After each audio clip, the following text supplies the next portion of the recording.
Good morning everyone, কেমন আছো তোমরা সবাই? আশা করি ভালো আছো। আজকের সকালটা আমি আমার মেয়ে ছাদে চলে এলাম। হ্যাঁ, মেয়ে একটু বাইরে বেরোনোর জন্য বায়না করছিল, কিন্তু যা রোদের তাপ বাবা, এখন রাস্তায় বার করাটা খুব চাপের। সেই জন্য ওকে ভোলানোর জন্য ছাদে নিয়ে এলাম। ছাদে এসেও কিন্তু মনটা বেশ ভালো হয়ে গেল। এরকম খোলা আকাশ, নীল আকাশ মাথার উপর দেখছি। আমাদের কলকাতা শহরে যদিও বা গাছপালার সংখ্যাটা দিনে দিনে কমে আসছে, কিন্তু আমার শ্বশুরমশাইয়ের সুবাদে আমাদের এই ছাদের এই দিকটা বেশ সুন্দর। উনি বেশ পরিচর্যা করেছেন, গার্ডেনিং করেছেন। দেখো কী সুন্দর গাছ, কত রকমের বাহারি পাতা, ফুল, ছোটোখাটো সব কিছুর গাছ এখানে আছে।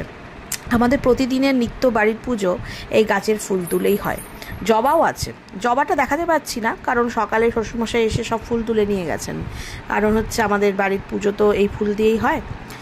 আর এই যে ছাদের এই ব্যাপারটা আছে, একটু ছাদে যেহেতু আমাদের শেড দেওয়া, সেই জন্য ছায়া আছে, তাই মেয়ে আর আমি দুজনে ছাদে চলে এলাম। মেয়ে আবার একটু সকালবেলা হলে পাখি গাছ এইগুলো দেখতে ভালোবাসে। দেখো কী সুন্দর মজা পাচ্ছে। ও আবার এখানে দুটো কাককে দেখতে পাচ্ছে, তাদের দেখে দেখে হচ্ছে মানে ও ডাকছে ওদের, আর ওরা আসছে। ওদের জন্য একটু ছাদে জল রাখা আছে, ওই দেখো উড়ে উড়ে চলে যাচ্ছে, আবার চলে আসছে। ওদের জন্য ছাদে জল রাখা, ওরা আসছে এই গরমে, একটু জল খাচ্ছে, আবার চলে যাচ্ছে। মেয়ে তো এটা দেখে ভীষণ খুশি, ভীষণ আনন্দ।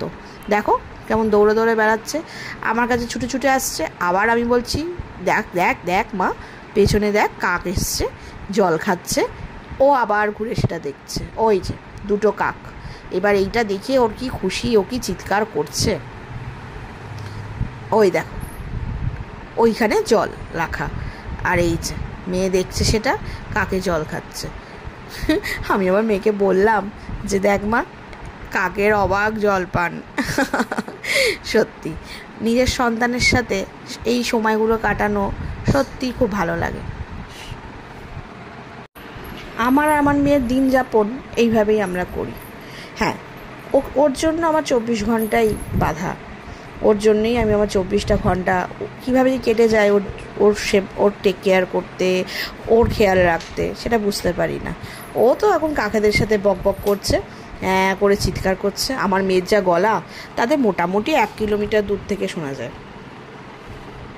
দেখো মজাটা দেখো, একবার মাটিতে পড়ছে, একবার উঠছে, আবার কাকগুলোকে বলছে ওর পায়ের কাছে এসে ওখানে বসতে।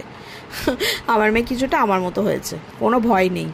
কোনো পশু পাখি কাউকে ভয় পায় না, বরং তাদের ভালোবাসতে যায়। আর এই যে আমাদের পাশের বাড়ি এই আম গাছটা খুব ভালো।